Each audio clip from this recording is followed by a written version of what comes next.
बहुत दिन पहले एक घने जंगल में दो भेड़िए रहते थे। दोनों भेड़िया बहुत की क्रूर और आदमखोर थे। दो भेड़ियों को जंगल में सभी जानवर बहुत डरते थे। दो भेड़िए बहुत खतरनाक थे और जानवरों को मारते थे और उनको खा जाता था। रात होते ही दो भेड़िया चिल्लाते थे। जंगल में उनका आवाज से पूरा जंगल गूंजता था। दो भेड़िए मानव मांस और मानव कंकाल खा रहे थे। उनके चारों तरफ इंसानी कंकाल पड़े थे।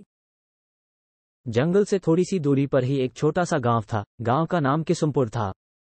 जंगल से थोड़ी ही दूर एक छोटा सा गांव था। उस गांव का नाम किस्मपुर था। गांव में सभी लोग खुशी से रहते थे, लेकिन भेड़िया का आतंक से गांव वाले परेशान थे। लोग भेड़िए के बारे में बात करते थे। सूरज के डूबने के बाद दोनों भेड़िया खाने की तलाश में जंगल में घूमते हैं। खाने की तलाश में दो भेड़िए जंगल के अंदर खाने की तलाश में निकल जाते हैं। दो भेड़िए बहुत भूखे थे क्योंकि उन्होंने 2 दिनों से खाना नहीं खाया था। इसलिए वे भेड़िए आक्रामकता से भोजन की तलाश कर रहे थे और तीव्रता से भोजन की तलाश कर रहे थे। दो भेड़िए भोजन ढूंढ रहे थे, लेकिन उन्हें भोजन नहीं मिल रहा था। वे थक गए थे। दो भेड़िए थक गए थे और वे एक साथ बैठे और इधर उधर देखने लगे, कहीं कुछ खाना मिल जाए तो इसी आशा में। फिर एक भेड़िया दूसरे भेड़िया से बोलता है, भाई, हमने 2 दिन से कुछ भी खाना नहीं खाया है। आज भी अभी तक कोई शिकार नहीं मिला है। अब तो मैं थक गया हूँ और शिकार करने का भी शक्ति नहीं है। अब क्या करें बताओ भाई। दूसरा भेड़िया बोलता है, हाँ भाई, मैं भी थक गया हूँ, लेकिन आज तो कैसे भाई शिकार करना होगा, नहीं तो भूखे ही मर जाएंगे। थोड़ी देर आराम कर लेते हैं, फिर शिकार करने निकल जाएंगे।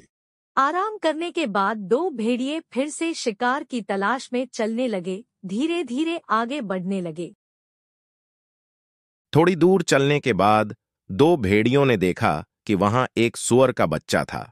इसलिए भेड़िए सूअर के बच्चे को मारने और खाने के लिए धीरे धीरे आगे बढ़े। सूअर का बच्चा धीरे धीरे चलते चलते आगे बढ़ता चला गया।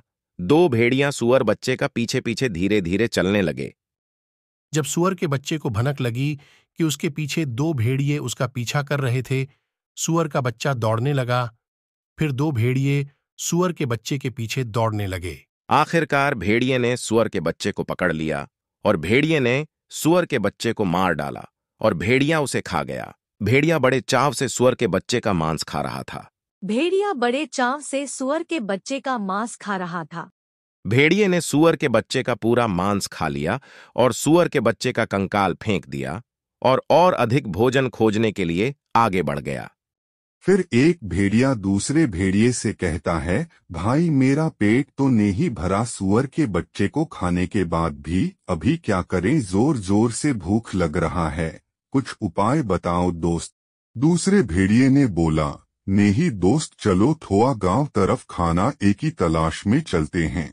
तभी दो भेड़िए इंसान का मांस खाने के लिए धीरे धीरे गांव की ओर आगे बढ़ने लगे। तभी दो भेड़िए गांव में घूमने लगे। दो भेड़िए इंसान का मांस ढूंढने लगे। दो भेड़िए धीरे धीरे गांव में प्रवेश करते हैं। दो भेड़िए गांव में घूम रहे थे। आखिरकार दो भेड़िए खुश हो गए जब उन्होंने देखा कि एक लड़की गांव के रास्ते में अकेली खड़ी थी। एक भेड़िया धीरे धीरे लड़की की ओर रेंगने लगा, लड़की को मारने और उसका मांस खाने के लिए। लड़की भेड़िया को अपने पीछे देख के दौड़ने लगी।